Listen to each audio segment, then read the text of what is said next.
News 18 India।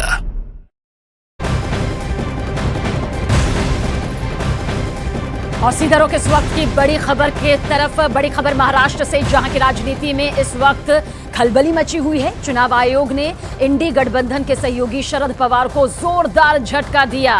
चुनाव आयोग ने फैसला सुनाया कि शरद पवार के भतीजे अजीत पवार की वाली एनसीपी ही असली पार्टी है। ये बहुत बड़ा झटका है। चुनाव आयोग का कहना है कि अजीत पवार गुट को एनसीपी का नाम और चुनाव चिन्ह इस्तेमाल करने का पूरा अधिकार है। भतीजे ने चाचा की पार्टी ही छीन ली। इंडी गठबंधन जो पहले से टूटता बिखरता हुआ नजर आ रहा है, महाराष्ट्र में और भी ज्यादा कमजोर दिखने लगा है। ऊपर से एक ऐसी खबर सामने आई जिससे महाराष्ट्र की सियासत एकदम से गर्मा गई। उद्धव ठाकरे ने प्रधानमंत्री नरेंद्र मोदी की तारीफें यहां पर कस दी हैं। नीतीश कुमार ने भी एनडीए फिर ज्वाइन करने से पहले पीएम मोदी को धन्यवाद दिया था, शुक्रिया कहा था। तो क्या उद्धव ठाकरे भी एनडीए में शामिल होंगे?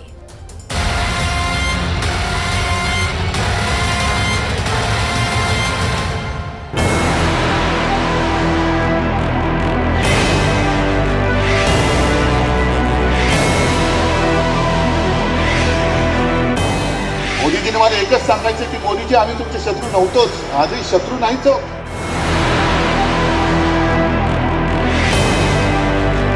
आम्ही तुमच्या सोबत होतो, शिवसेना तुमच्या सोबत होती.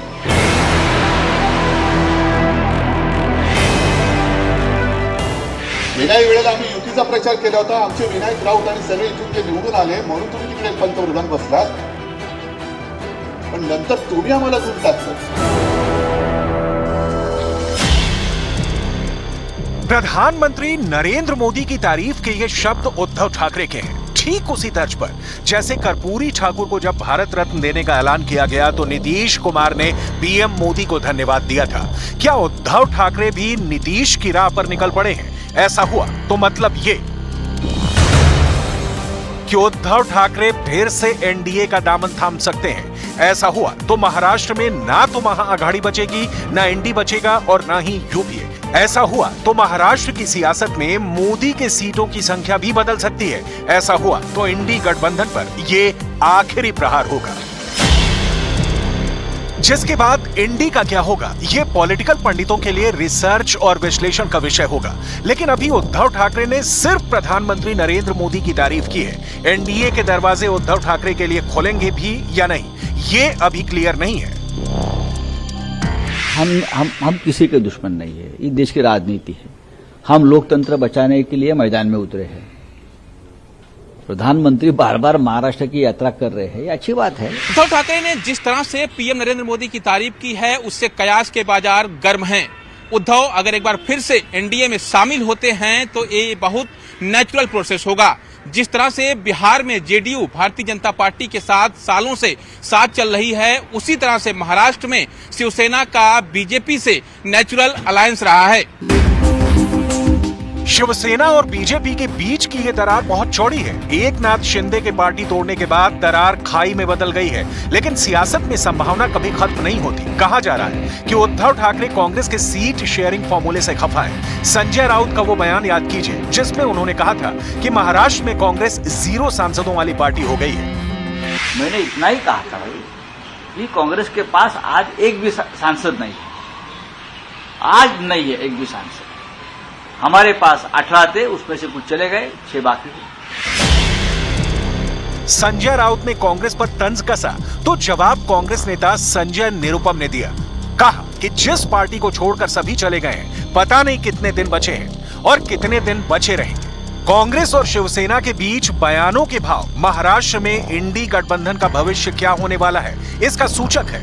महाराष्ट्र में इस वक्त लोकसभा सीटों की जो संख्या है वो बताती है कि शिवसेना और बीजेपी का मिलन कांग्रेस को धूल चटा सकता है। लेकिन ये ध्यान रखने वाली बात है कि उद्धव ठाकरे की शिवसेना टूट चुकी है। महाराष्ट्र में लोकसभा सीटों का गणित अभी इस तरह का है। महाराष्ट्र में भी टूटेगा इंडी गठबंधन। बीजेपी 23 सीट, शिवसेना 18, जिसमें एकनाथ शिंदे और उद्धव ठाकरे गुट दोनों शामिल है। एनसीपी 4 सीटें, AIMIM 1 सीट, निर्दलीय 1। आंकड़े बता रहे हैं कि जब शिवसेना बीजेपी के साथ थी तो रिजल्ट कमाल के आते थे। अगर फिर से उद्धव ठाकरे साथ आते हैं तो रिजल्ट क्या होगा कहना मुश्किल है, लेकिन इससे जो होगा वो ये कि इंडी की लुटिया पूरी तरह से डूब जाएगी। जून 2023 में इंडी की पहली बैठक हुई थी, जिसमें कांग्रेस ने पश्चिम बंगाल में 10 से 12 सीटों की मांग की। ममता बनर्जी सिर्फ 2 सीटें बहरामपुर और मालदा देने के लिए तैयार थी। जाहिर है सीट शेयरिंग पर बात बिगड़ी और ममता दीदी ने एकला चलो की राह पकड़ ली। बीजेपी की बल्ले बल्ले हो गई। সারা ভারত 300টা সিট লড়ে আজ তোমাদের এত অহংকার, এত অলংকার। আমি নাই বা কিছু চাইলাম, তাও আমি বলেছিলাম 2টো সিট তোমাদের দেবো, তোমাদের জিতিয়েও দেবো। বললো হবে না। আমি বললাম কটা চাই? 42টা। আচ্ছা 42টাই নিয়ে নাও। रिजेक्टेड। पश्चिम बंगाल में दीदी का एकला चलो। पश्चिम बंगाल में लोकसभा की 42 सीटें हैं। इस वक्त टीएमसी के 22 सांसद हैं, बीजेपी के 18 सांसद हैं और कांग्रेस के सिर्फ 2 सांसद हैं। ममता बनर्जी के विपक्षी गठबंधन छोड़ने के बाद मामला बिहार पहुंचा, जहां नीतीश कुमार इस गठबंधन को बनाने वालों में शामिल थे, लेकिन एनडीए में चले गए। आप पूछ सकते हैं कि नीतीश कुमार फिर पलटी नहीं मारेंगे, इसकी क्या गारंटी है? लेकिन अभी तो सामने चुनाव है और नीतीश कुमार जैसे परिपक्व नेता जल्दी में फैसला नहीं करते। बिहार में जेडीयू और बीजेपी गठबंधन को बम्पर सीटें मिलती रही हैं। इस वक्त बिहार के 40 सीटों का आंकड़ा देखिए। नीतीश ने चलाई इंडी पर कुल्हाड़ी। तो बीजेपी के पास 17 सीटें हैं, जेडीयू के पास 16 सीटें हैं, एलजेपी के पास 6 सीटें हैं जो एनडीए की सहयोगी पार्टी है, और कांग्रेस का हाल बिहार में भी खस्ता है, सिर्फ 1 सीट। उद्धव ठाकरे महागाड़ी में है। महागाड़ी में इस समय कांग्रेस, शिवसेना और एनसीपी है। एनसीपी में फूट के बाद एनसीपी में ज्यादा कुछ बचा नहीं है। वही हालात शिवसेना के हैं। शिवसेना में फूट के बाद शिवसेना के पास भी ज्यादा कुछ बचा नहीं है। ऐसे में अगर उद्धव ठाकरे एनडीए में शामिल होते हैं तो उन्हें नीतीश कुमार की तरह घटी हुई दरों में आना होगा। अब सवाल ये खड़ा हो रहा है कि क्या उद्धव ठाकरे एनडीए की दर में शामिल होंगे या नहीं। इंडी गठबंधन अपने निर्माण के साथ ही विध्वंस की स्क्रिप्ट भी लिखता रहा है। 28 दलों के इस गठजोड़ से जितनी तेजी से मोदी के विकल्प की उम्मीदें जागी थी, उससे ज्यादा तेजी से उन उम्मीदों का इंडी के नेताओं ने ही गला घोट दिया। बाकी काम करप्शन के आरोप से घिरे झारखंड के मुख्यमंत्री हेमंत सोरेन ने कर दिया। झारखंड में इंडी हेमंत सोरेन के भरोसे था, लेकिन अब वो जेल में है। हेमंत सोरेन की गिरफ्तारी से पहले कांग्रेस 14 सीटों वाले झारखंड में 9 सीटें मांग रही थी, लेकिन अब झारखंड में खेल गड़बड़ हो चुका है। जेल में सोरेन, इंडी को कौन बचाएगा? झारखंड में लोकसभा सीटों पर 2019 की जीत बताती है कि बीजेपी के पास 11 सीटें हैं, कांग्रेस के पास 1 सीट है, जेएमएम यानी हेमंत सोरेन की पार्टी के पास 1 सीट है, एजेएसयू के पास 1 सीट है। अब जरा खेला देखिए। पश्चिम बंगाल की 42 लोकसभा सीटें, बिहार की 40 लोकसभा सीटें, झारखंड में 14 लोकसभा सीटें और महाराष्ट्र की 48 सीटें। 4 राज्यों में कुल सीटें हुई 144। तो हिसाब ये बनता है कि महाराष्ट्र को छोड़कर 3 राज्यों पश्चिम बंगाल, बिहार और झारखंड में एनडीए इंडी को बड़ा वाला झटका दे चुका है। महाराष्ट्र में उद्धव ठाकरे इंडी छोड़ते हैं तो इसमें और 48 सीटें शामिल कर लीजिए। महाराष्ट्र में अभी बीजेपी, एनसीपी के अजीत पवार और शिवसेना के एकनाथ शिंदे की मिलीजुली सरकार है। अगर एनडीए उद्धव ठाकरे के लिए एक बार फिर से बंद दरवाजे खोलती है तो उन्हें राज्य में सरकार के समीकरण को भी ध्यान में रखना होगा, क्योंकि उद्धव ठाकरे के एनडीए में आने से एकनाथ शिंदे का नाराज होना बहुत स्वाभाविक है।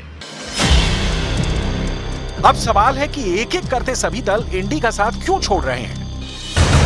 क्यों टूट रहा इंडी गठबंधन? क्यों नहीं बन पाया प्रधानमंत्री नरेंद्र मोदी के खिलाफ मोर्चा? गठबंधन में 50 दरारें कैसे आ गईं? और सबसे बड़ा सवाल ये कि इंडी गठबंधन क्या चुनाव के पहले ही दम तोड़ देगा? ममता दीदी, सुशासन बाबू और अब क्या उद्धव ठाकरे?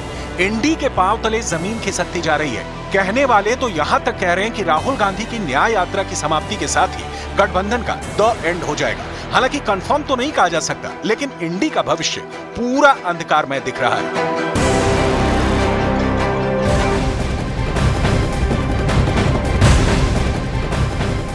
और इस बीच उत्तर प्रदेश की सियासत पर बहुत बड़ी खबर सामने आ रही है। सूत्रों से मिल रही जानकारी के मुताबिक, खबर के मुताबिक, राष्ट्रीय लोकदल के नेता जयंत चौधरी की बीजेपी के साथ यहां पर जो संपर्क की बात है वो बड़ी खबर के तौर पर सामने आ रही है। बताया जा रहा है कि संपर्क यहां पर बीजेपी के साथ हो रहा है, वो संपर्क में है बीजेपी के। साथ ही सूत्रों ने यह भी बताया कि केंद्रीय मंत्री से मुलाकात भी जयंत चौधरी की यहां पर हो चुकी है और उत्तर प्रदेश की सियासत के लिहाज से ये बहुत बड़ी खबर है। जयंत चौधरी ने छपरौली में होने वाली रैली तक को रद्द कर दिया। सूत्रों से मिल रही जानकारी के मुताबिक बीजेपी ने आरएलडी के सामने विलय की शर्त रखी है। राष्ट्रीय लोकदल इस वक्त इंडी गठबंधन का हिस्सा है और ऐसे में अगर ये पूरी खबर यहां पर जमीनी तौर पर निकलती है सच, तो फिर एक बड़ा झटका इंडी गठबंधन के लिए। जयंत चौधरी अगर बीजेपी में आते हैं या फिर हाथ मिलाते हैं तो इसका मतलब होगा कि इंडी गठबंधन का यूपी में भी टूटना शुरू हो गया। और वहीं जयंत चौधरी के गढ़ जाटलैंड के बागपत के चौक चौराहों पर बागपत कोर्ट के फैसले की चर्चा है। बागपत कोर्ट ने लाक्षागृह मजार विवाद केस में बड़ा फैसला सुनाया। 54 साल बाद कोर्ट ने मुस्लिम पक्ष के वाद को खारिज करते हुए हिंदू पक्ष को लाक्षागृह का मालिकाना हक दे दिया। हिंदू पक्ष के वकील ने बताया कि कोर्ट ने माना है कि लाक्षागृह पर मुस्लिम समाज से संबंधित कोई प्रमाण नहीं मिला, जिसे देखते हुए कोर्ट ने मुस्लिम पक्ष की अपील और मुकदमा खारिज कर दिया।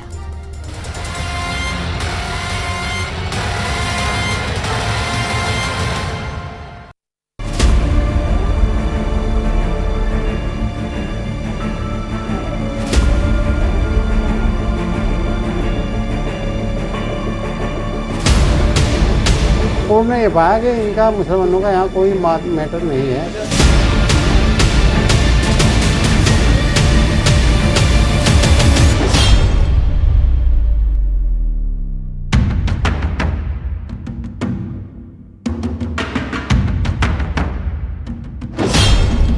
लाक्षागृह वर्सेस कब्रिस्तान। कोर्ट ने माना ये पांडवों का स्थान, ये कब्रिस्तान नहीं है, ये महाभारत काल का लाक्षागृह है। लाक्षागृह के सच पर कोर्ट ने मोहर लगा दी है। 54 साल के बाद आए फैसले में हिंदू पक्ष को जीत मिली है। कोर्ट के आदेश के मुताबिक जिस जमीन पर बरसों से कब्रिस्तान बताकर कब्जा किया गया था, वो अब महाभारत काल का लाक्षागृह है। कोर्ट में ये साबित हो चुका है। 100 बीघा जमीन की लड़ाई में हिंदू पक्ष की जीत हुई है। मेरठ की अदालत में 1970 में दायर हुए एक केस की सुनवाई, जो कि इस वक्त बागपत के जिला एवं सत्र न्यायालय में चल रही थी, जहां दोनों पक्षों ने अपना अपना दावा ठोका था, लेकिन अदालत ने मुस्लिम पक्ष के वाद को खारिज करते हुए पूरी जमीन का मालिकाना हक हिंदू पक्ष को दे दिया। 1970 में मेरठ की सरदना कोर्ट में मुकीम खान ने वक्फ बोर्ड के पदाधिकारी के तौर पर एक मामला दर्ज कराया था, जिसमें लाक्षागृह गुरुकुल के संस्थापक ब्रह्मचारी कृष्णदत्त महाराज को प्रतिवादी बनाते हुए अपने वाद में यह दावा किया था कि यहाँ पे सूफी संत शेख बदरुद्दीन की मजार है, जिसे बाद में हटा दिया गया था और यहाँ पे उनकी कब्र है।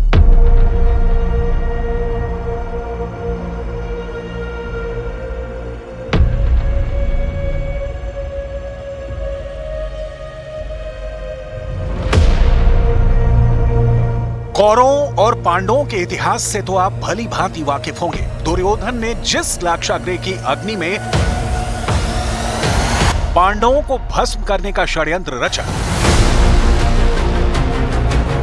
वेद व्यास की लिखी महाभारत में जिसके स्वाहा होने का वर्णन मिलता है, फिर एक गुफा से पांडवों को सुरक्षित निकलने का वर्णन है, वो कहीं और नहीं बागपत जिले के बरनावा का यही स्थान है। ये धरती दुर्योधन के छल की गवाही देती है। ये टीला द्रौपदी के प्राण की कहानी सुनाता है। यहां पांडवों के स्वाभिमान के साक्ष्य आज भी मौजूद हैं।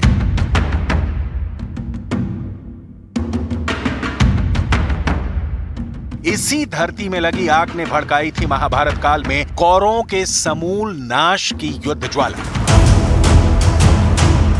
उत्तर प्रदेश के बागपत कोर्ट ने लाक्षागृह मजार विवाद केस में बड़ा फैसला सुनाया है। 54 साल बाद कोर्ट ने मुस्लिम पक्ष के वाद को खारिज करते हुए हिंदू पक्ष को लाक्षागृह का मालिकाना हक दे दिया है। हिंदू पक्ष के वकील ने बताया कि कोर्ट ने माना है कि लाक्षागृह पर मुस्लिम समाज से संबंधित कोई प्रमाण नहीं मिला है, जिसको देखते हुए कोर्ट ने मुस्लिम पक्ष की अपील और मुकदमा खारिज कर दिया। तो कोर्ट ने ये पाया कि इनका मुसलमानों का यहाँ कोई मैटर नहीं है, कोई सबूत नहीं है। इन्होंने बिला वजह मुकदमा दायर किया और 50 साल से ये मुकदमा चला है। देखो साहब, इन्होंने 50 साल हो गए लगभग चलते। 97 से तो बागपत में चल रहा मुकदमा, ये उससे पहले मेरठ में चल रहा मुकदमा। बागपत कोर्ट के फैसले के बाद अब हिंदू पक्ष को लाक्षागृह और वहां मौजूद 100 बीघा जमीन का मालिकाना हक मिल गया है। इस फैसले के बाद लाक्षागृह की सुरक्षा बढ़ा दी गई है। स्ट्रक्चर है, इसको बदरुद्दीन शाह की मजार बताया जा रहा था और जिसके आसपास जो आप ये पत्थर बिखरे हुए देख रहे हैं, इनको जो है कब्रिस्तान बताया जा रहा था। इसी को लेकर लगभग 51 साल तक कोर्ट में विवाद चला और कल फैसला आया है। जिस जगह को कब्रिस्तान बताया जा रहा था, उस जगह को कोर्ट ने महाभारत काल का लाक्षागृह माना है। साथ ही जमीन हिंदू पक्ष को सौंपने का आदेश दिया है। कोर्ट के आदेश के बाद ये बात शीशे की तरह साफ हो गई है कि महाभारत में पांडवों को खाक कर देने की साजिश के जिस महल का जिक्र मिलता है, वो यही था। महाभारत में लाक्षागृह से जिस सुरंग से होकर पांडव निकले थे, उसके अवशेष आज भी यहाँ मौजूद है। ज्ञानवापी केस कोर्ट में है। मथुरा का मामला भी अभी कोर्ट में चल रहा है, लेकिन उसके पहले बागपत की कोर्ट ने लाक्षागृह पर हिंदू पक्ष के हक में अपना फैसला सुना दिया है। बागपत कोर्ट के इस आदेश के खिलाफ अब मुस्लिम पक्ष हाई कोर्ट में अपील करेगा। जो हमारा मुकदमा था वो खारिज कर दिया है अदालत ने, ये बात सही है, तो उसको देखेंगे, उसके बाद कार्रवाई करेंगे। क्या इसकी अपील? हाँ, अपील जो है इसकी फाइल करेंगे, उसका अध्ययन करने के बाद जजमेंट का अपील फाइल करेंगे।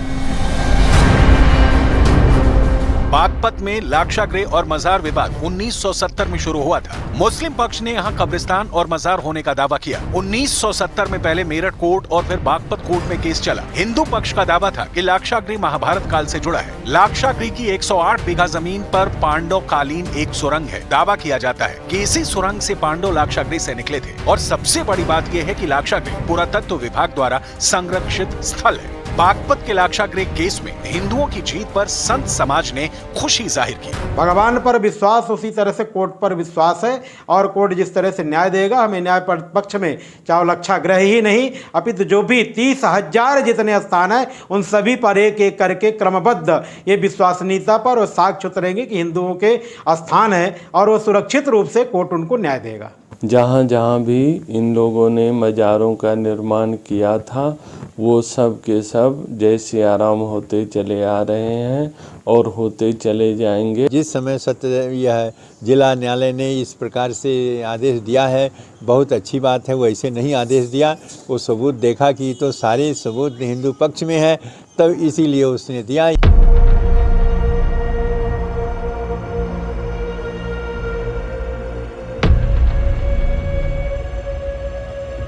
हिंदू पक्ष दावा करता है कि ये टीला वही लाक्षागृह है जहां पांडवों को जलाने की साजिश रची गई थी। कौरवों ने पांडवों को मरवाने के लिए ये लाक्षागृह बनवाया था और इसमें आग लगवा दी थी, लेकिन पांडव एक सुरंग से बाहर आ गए थे। दावा है कि ये सुरंग बरनावा में आज भी मौजूद है। बागपत में मौजूद लाक्षागृह की खुदाई एएसआई 6 साल पहले कर चुकी है। साल 2018 में ट्रेंच खोदकर खुदाई की गई और इस खुदाई में कई सारी महत्वपूर्ण चीजें मिली, लेकिन हिंदू पक्ष और मुस्लिम पक्ष दोनों अपने अपने तथ्यों के साथ दावा ठोक रहे थे, लेकिन अदालत ने सभी तथ्यों को देखते हुए हिंदू पक्ष के हक में फैसला सुना दिया।